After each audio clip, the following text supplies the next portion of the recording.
नमस्कार मित्रों, आपका इस सेशन में हार्दिक स्वागत है। मित्रों, आज हम कई महत्वपूर्ण शैक्षिक खबरों को आज आपके सामने प्रेषित करेंगे। बहुत महत्वपूर्ण खबर है कि पीएचडी अब नेट स्कोर से होगी। जो पीएचडी में दाखिला होगा मित्रों, वो पीएचडी अब नेट स्कोर से होगा। अभी हम इसके बारे में विस्तृत पर चर्चा करेंगे। आचार संहिता के बाद सभी भर्तियों की तैयारी में आयोग और बीएड प्रवेश परीक्षा की जो लास्ट डेट है, बीएड प्रवेश का जो लास्ट डेट है वो अंतिम तिथि अब बढ़ा दी गई है। आज इसकी बैठक होगी तथा परीक्षा तिथि में भी बदलाव होगा। तो आइए हम आपको पूरे विस्तृत खबरों पर ले चलते हैं। पहली खबर है, नए सत्र से यूजीसी नेट से होगा पीएचडी में भी दाखिला। अभी तक जो नेट होता था वो साल में 2 बार होता था। तो आइए हम पूरी खबर को आपके सामने पर चर्चा कर लेते हैं। पीएचडी में दाखिले की तैयारी में जुटे छात्रों के लिए बड़ी खुशखबरी है। उन्हें पीएचडी में दाखिले लिए अब अलग अलग विश्वविद्यालयों के चक्कर नहीं लगाने होंगे, बल्कि अब उन्हें यूजीसी नेट यानी नेशनल एलिजिबिलिटी टेस्ट के जरिए पीएचडी में भी दाखिला मिलेगा। विश्वविद्यालय अनुदान आयोग यानी यूजीसी ने शोध से जुड़ी गतिविधियों को एक प्लेटफॉर्म पर लाने की पहल के तहत यूजीसी नेट के जरिए पीएचडी में दाखिला देने का फैसला लिया है। साथ ही इसे लेकर नोटिफिकेशन जारी कर दिया है, जो शैक्षिक सत्र 2024-25 से देश के सभी विश्वविद्यालयों में प्रभावी होगा। यूजीसी नेट की जून में होने वाली परीक्षा से इसकी शुरुआत होगी। यूजीसी के अनुसार, ध्यान दीजिएगा मित्रों, यूजीसी के अनुसार नई व्यवस्था के तहत यूजीसी नेट की परीक्षा का परिणाम अब 3 कैटेगरी में घोषित किया जाएगा।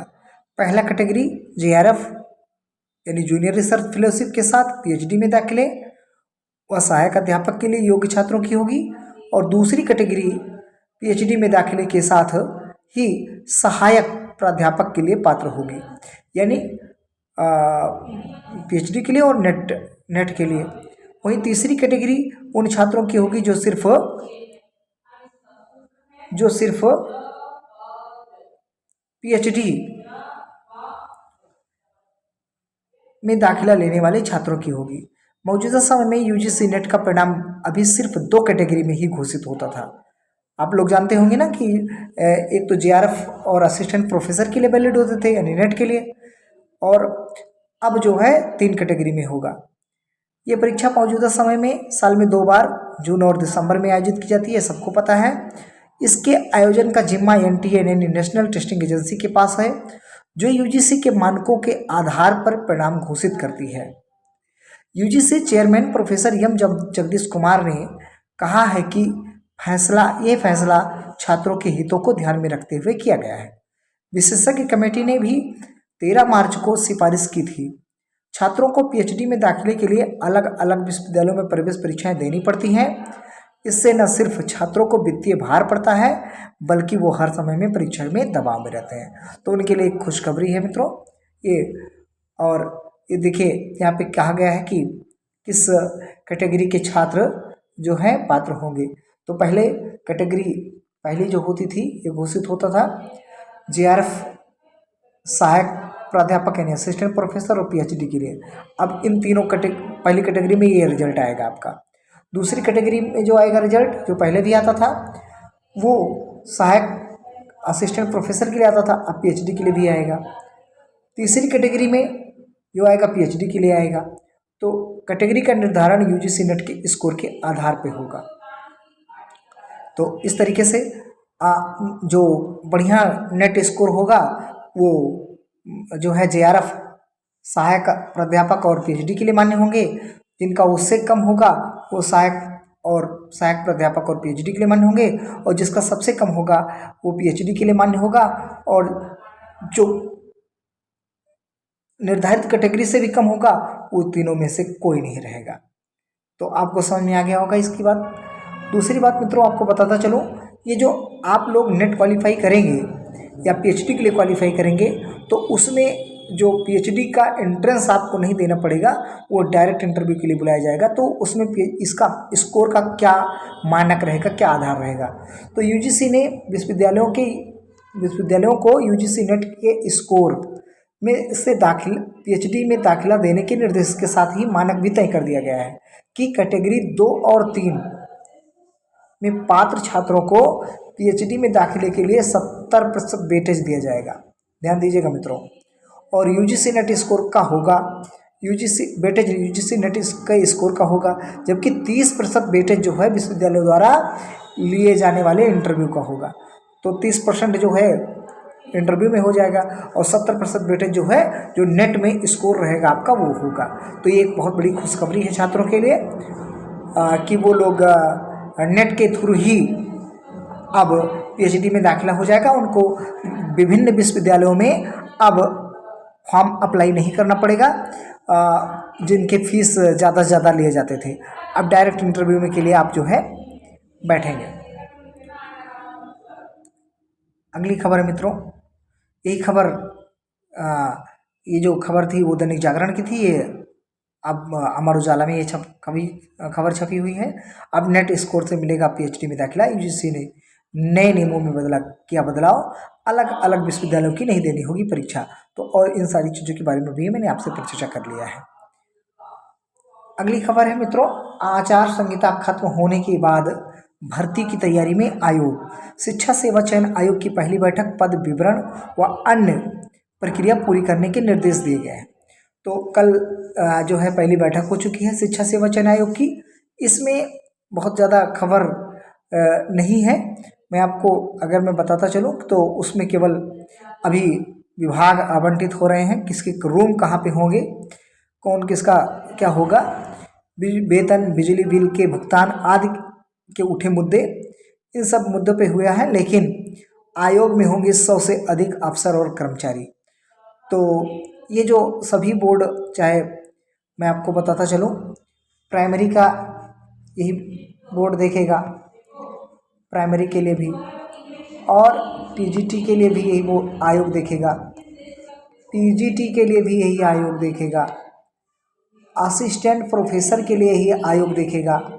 तो ये 3 परीक्षाएं कराएंगे और उसके साथ साथ टीटी का भी जिम्मा इन्हीं को दिया गया है, तो टीटी करवाएंगे।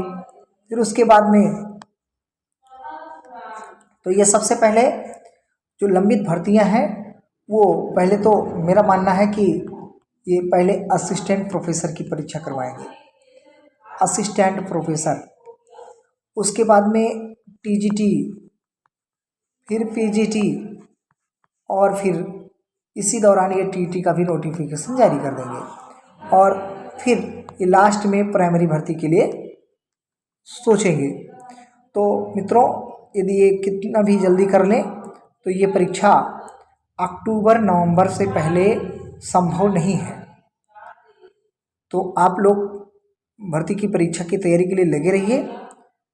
ये परीक्षा अक्टूबर नवंबर में होगी, तो आपके पास लॉट ऑफ टाइम, अगर आप सीरियस कैंडिडेट हैं तो अप्रैल, मई, जून, जुलाई, अगस्त, सितंबर, ये आपके पास 6 मंथ हैं।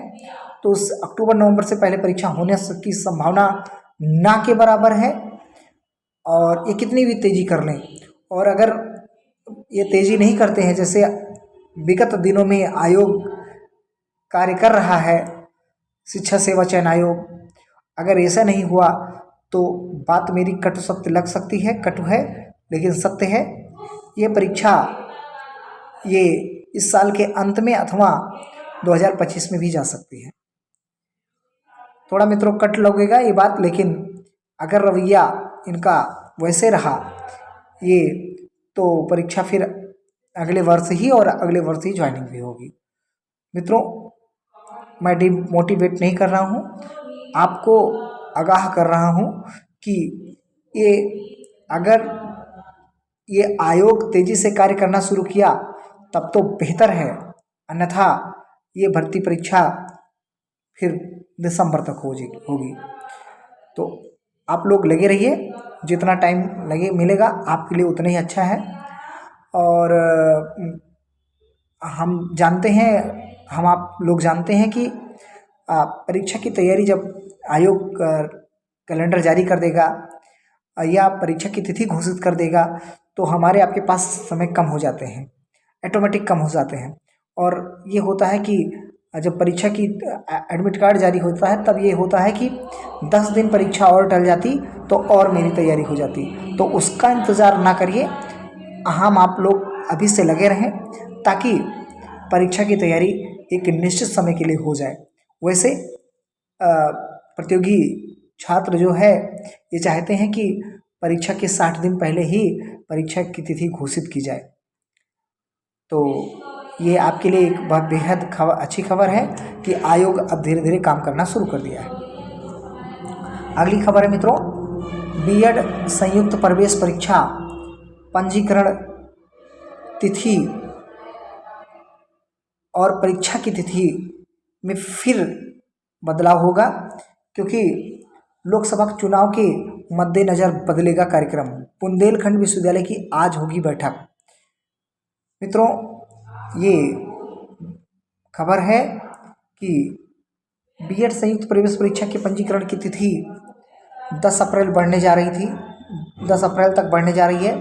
20 से 24 अप्रैल तक प्रस्तावित संयुक्त प्रवेश परीक्षा भी स्थगित होगी।